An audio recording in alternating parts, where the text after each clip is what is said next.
I'm back. I'm bloody back. Let's continue. Oh, the light's really not good. Okay, I might have to hang on a second. We can look at that while I go over there and change the direction of the curtain. Is that better? Yes, it is.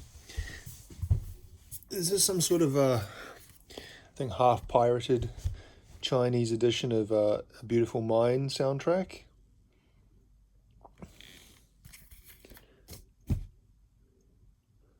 So I always liked one particular song of this. Which one was it? I think it was... No. Now I can't even remember. But if you watch this movie, it's quite a good movie. Yeah, I guess it's an okay movie. I think Russell Crowe. Did he win the Oscar? No, he won the Oscar for Gladiator. I think it was at least nominated for an Oscar. This, and there's is the part when he's young and he's when he meets the girl, played for Jennifer Connelly, and there's like a kind of a play. It's throughout the movie, but one particular part where it's and then it does this chord change or this key change halfway through. That even at the time when I watched it, it kind of like zapped me. Sometimes when you hear a piece of music and it kind of like it gives you something. Well, I remember that. The Assassination of Jesse James by the coward Robert Ford. Music by Nick Cave and Warren Ellis. It was a great movie and a pretty good soundtrack as well. Now this says it was, I can't even remember. Did I buy that secondhand from Flying Out, or did I get it third hand somewhere else? Regardless, it was secondhand. It was either $1 or $5.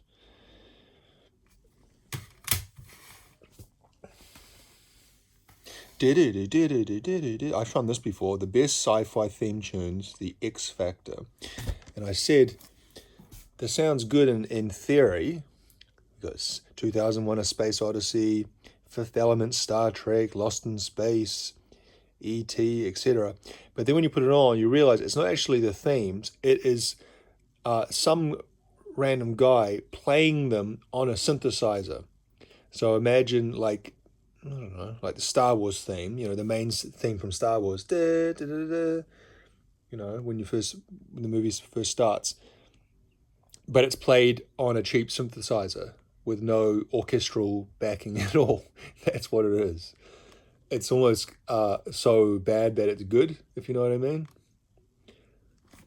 I picked this up for 50 cents, I remember, and I was mightily disappointed, but shouldn't have been, because you can usually look at these things, and I'm now hip to it, that you look at this and you see, okay, who put this out? Pegasus. Well, I've never heard of Pegasus. There's no sign of any sort of major label on here that would need to be present to have all the rights, publishing rights for all these very famous movies.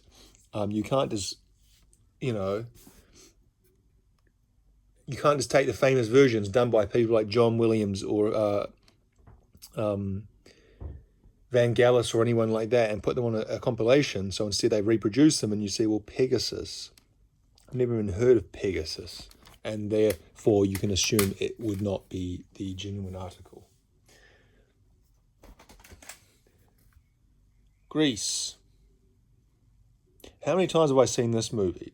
This movie seems to be, it might be the same in every country, it's for $1, inordinately popular in New Zealand, and it might be inordinately popular in other countries as well, I'm not sure, but I just know that when I was a kid, it was played on TV so often, like once a year. Well, you probably don't know, but in New Zealand, TV movies used to be like a big thing. Like on Sunday night, they'd have the Sunday night movie on at 8:30, and it'd be usually something, a blockbuster that was at the movies like 5 years ago or something like that, or sometimes even longer ago. And for some reason, Grease seemed to feature way too often. I've seen that movie. I don't even like the movie. I've seen that movie like 100 times. The theme is the soundtrack is a soundtrack. I'm sure we're all familiar with that. There's the Frankie Valli number, which is the first song, and then the Olivia Newton-John and John Travolta do bits and pieces together as well. These two I showed recently, but Topless Women talk about their lives, and Scarpies are both New Zealand TV show and movies, and they both utilize New Zealand bands, particularly Flying Nun bands from Dunedin. So I don't really talk about those again, but those are two soundtracks from my country. The Year of Living Dangerously. That looks like Mel Gibson. A young Mel Gibson. 83, so this would have been very young Mel Gibson. It would be around a Mad Max, first Mad Max movie. Mel Gibson, is it? Yes, it is Mel Gibson. And Sigourney Weaver. Don't think I've ever seen that movie. Peter Weir. Maurice Jarre. And again, when I bought these, I haven't actually bought many soundtracks for a long time. I went through a period of buying them. Kind of any soundtrack I found from the kind of 80s or 90s or 2000s I'd pick up. And every one I bought I would listen to, but sometimes I've only listened to them once, so I don't have much of a memory of them. Captain Corelli's Mandolin, you might remember that. Nicolas Cage and the Spanish lady, what's her name? Mel Gibson's, not Mel Gibson, Tom Cruise's ex, Penelope Cruz. So we've got 23 songs, music composed by Stephen Warbeck. We've got some Verdi and some Schultz.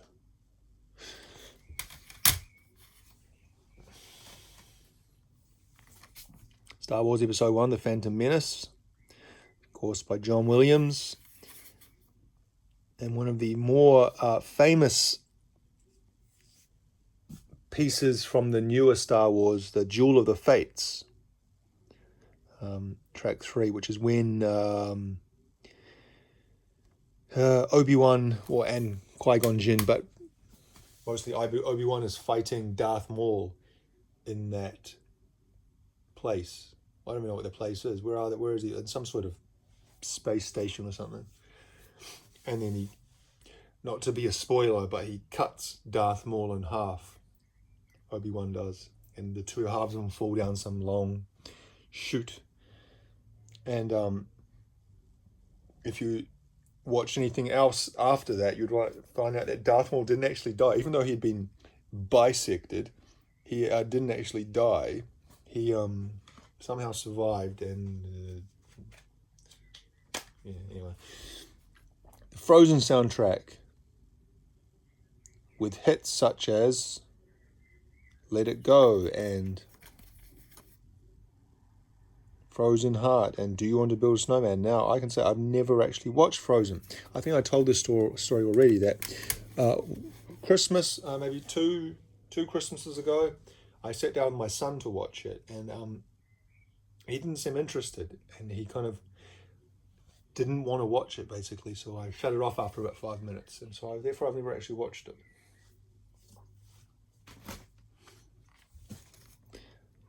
Music by Hans Zimmer. Millennium. I think this is kind of like a documentary. A Sonic Adventure for the Coming Century by one of the 20th century's most prolific composers. Millennium was originally composed as a soundtrack for the public television series Millennium, Tribal Wisdom and Modern World, produced by Hans Zimmer. So yes, it was a TV documentary type series, I assume around the year 2000, and Hans Zimmer did the music for.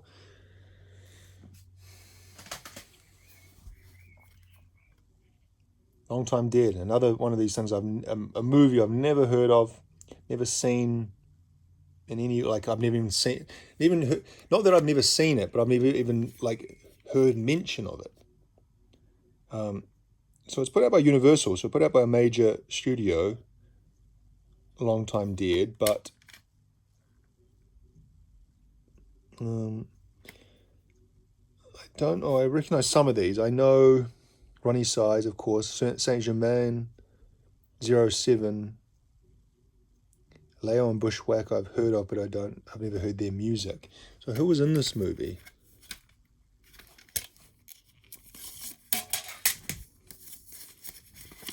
It's kind of like a horror movie, doesn't it? Or are they doing like a Ouija board, or what it's called there? Looks like.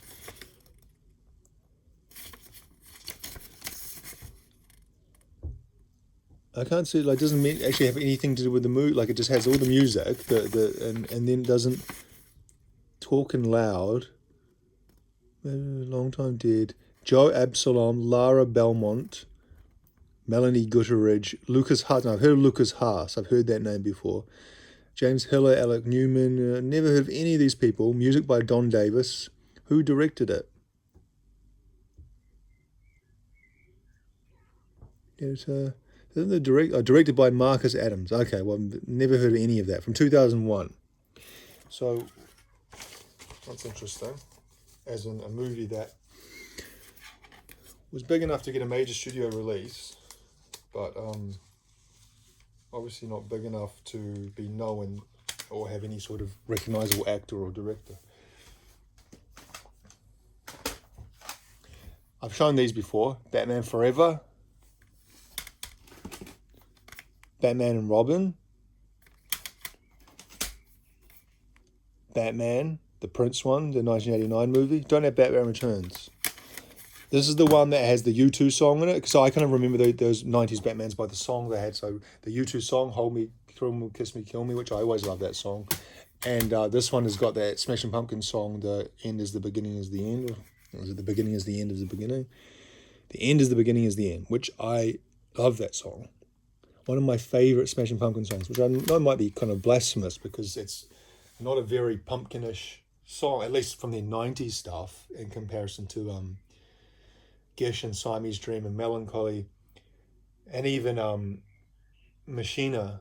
I guess you could say it has some Adore features, but kind of quite different than any other stuff they did in the 90s. But I really love that song. Keeping the theme of superheroes, Daredevil.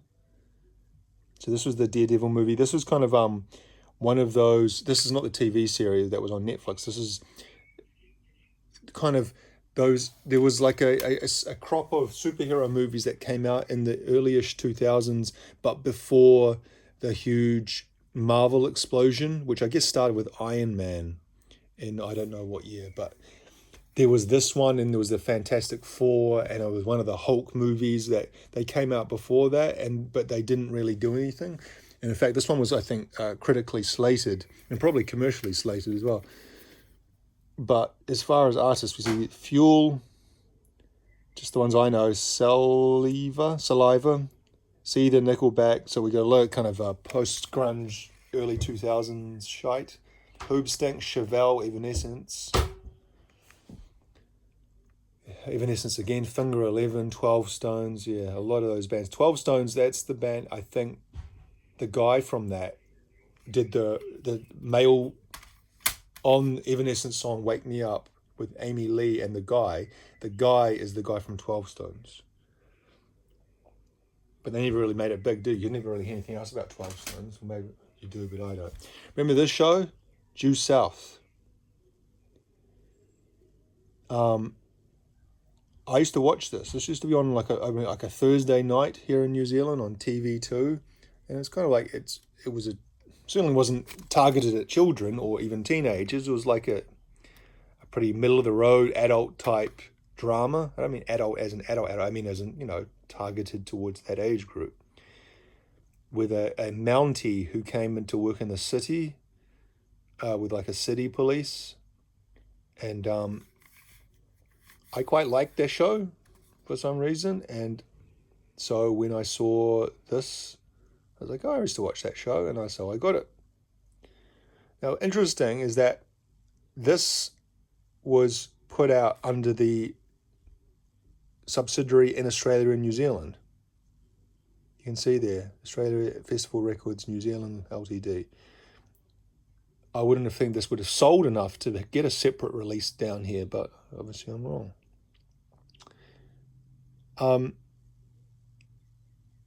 When I look at this, it kind of reminds me of when I was 14, I guess. 14, 15. Another Disney one, Hunchback of Notre Dame. It's $2 or $1. I would have paid the $1 because I don't recognize that sticker, but I do that sticker. And that's about the time I would have bought it, the 11th of May, 2021. I remember seeing this movie in the theatre with my little sister. My sister, I've got two younger sisters, but one of my sisters is about 10 years younger than me. So when she was a kid, little kid, I took her to the movies. Well, often I had to look after my brothers and sisters, my younger brothers and sisters. And so I think I took all of them, like I was babysitting them and I took them to the movies. I would have been about 14 or something. And she would have been about 4. Now she's a grown adult with 3 kids of her own. Gladiator, was talking about Gladiator. So there's another Hans Zimmer production.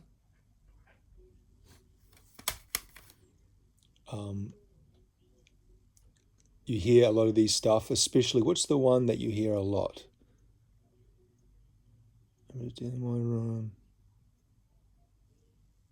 Maybe Elysium, or Now We Are Free. What's the one, the one that I'm not going to try and describe it, but if you heard it, you'd know it. It's been used in lots of kind of other kind of media things, and also put onto different compilations. It's kind of got that quite world music-y, new agey type feeling to it, so it's used in different compilations sometimes. Desperado, I love this movie when it came out. So a lot of kind of Latin type stuff. Los Lobos, Latin Playboys, Tito and Tarantula, Carlos Santana, Salma Hayek. Also got Dire Straits. And Link Ray and his Raymen.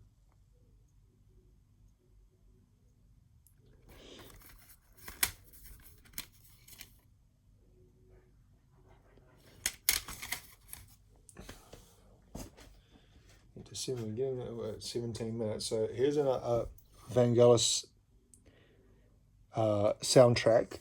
1492, The Conquest of Paradise, which is about, obviously, Columbus's journey to the New World and his landing and all that good stuff. Well, bad stuff, as it may seem to some, to many, to most.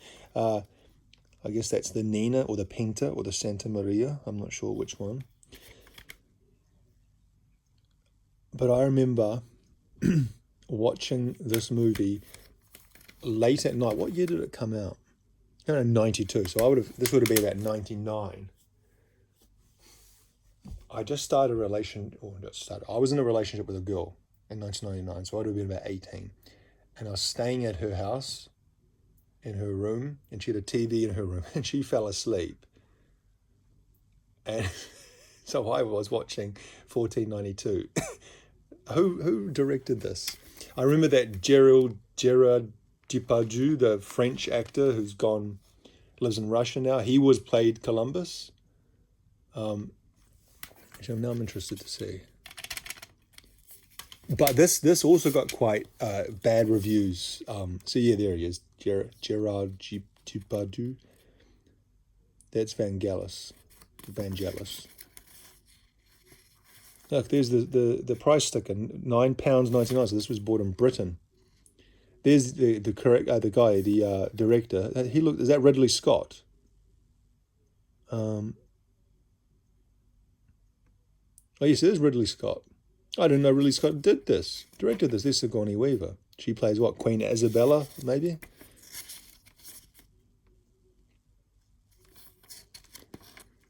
I quite like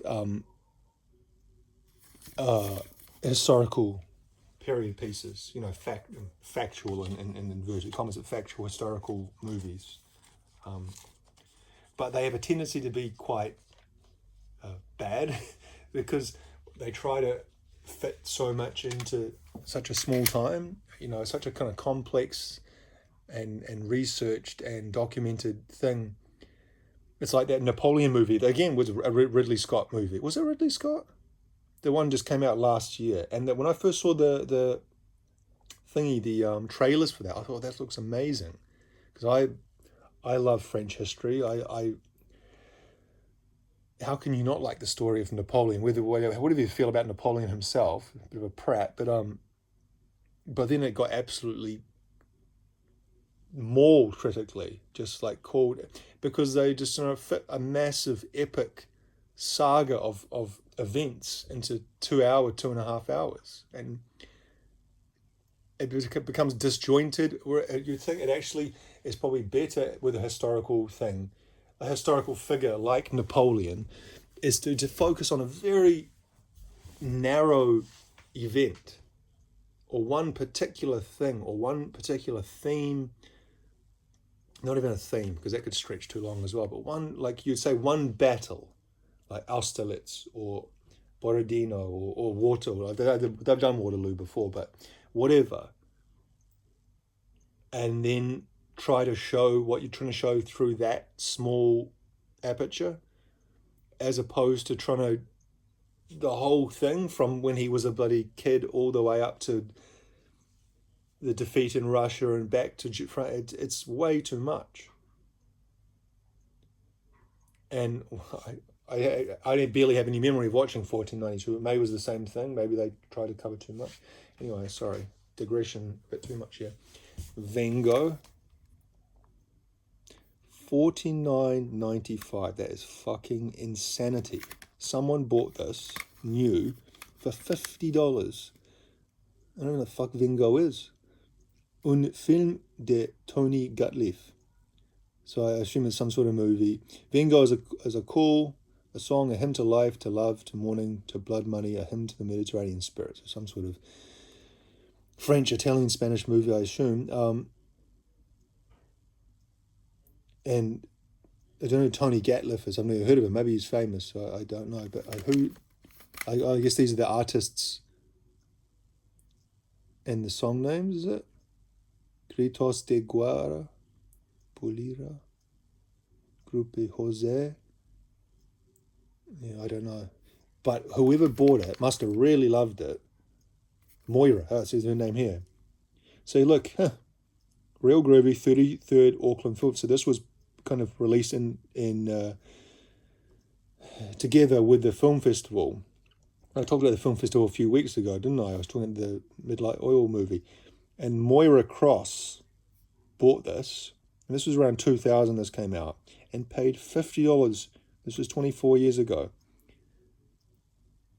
This would have been an imported CD, obviously, so I can get that, but at the same time, that is mental. But at the same time, you're paying, 50, like let's say inflation has doubled that. Probably not, but let's just say it's doubled it. So it's let's say $90, $100. If you're buying, when you're buying new records, vinyl, you're paying that much, aren't you? So I guess it makes sense, but it's just seeing a CD for that price not that long ago. I guess it is kind of long ago, but doesn't feel that long ago. Swingers. Remember that movie with Vince Vaughn and those guys? Now, what kind of music is on this? Dean Martin, Tony Bennett, that kind of stuff. Roger Miller, the Jazz Jury, George Jones, Voodoo Daddy, Bobby Darin. I'm just going to do a few more, then I have to cut this again because there's another 25 minutes. The Beach. I've been watching this at the cinema back in about 2001, 2000, or 99. Jeez, that long ago. I actually quite like this movie. It didn't do as well as they had hoped because I think it was the first big movie that Leonardo DiCaprio did after Titanic, because Titanic was 97. And he might have done a few little things, but this was the first major movie he'd done after Titanic. And so people are expecting what they're expecting, and maybe this movie didn't live up to that, but I actually quite liked that movie. It's from a book, like it was originally a book by Alex Garland, but some people also didn't, which is another thing, is when you're making a movie from a book based on a book, people are always going to complain about it. Who directed it? I'm trying to see who directed.